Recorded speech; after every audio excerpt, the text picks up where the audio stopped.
bathi abanye babanga lokhu nalokhu akuze ukusilekelela njengamanje ngoba manje sifuna ukuwina ama-elections amandla bengifuna ukuthinta okugcina kokubaluleka kakhulu ngaba noComrade Duduzile ohleli lapha ngaphambili.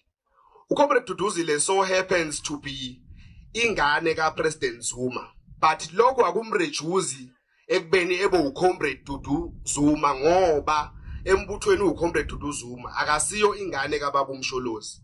So she must be addressed as a comrade because she has and enjoys equal rights of being a comrade, of being a human being in this country. And abantu mase befuna ukumngcolisa bavele bethi hayi ingane kaPresident Zuma nani. This is a comrade seated over the leadership. Amandla. Long live President Zuma, long live.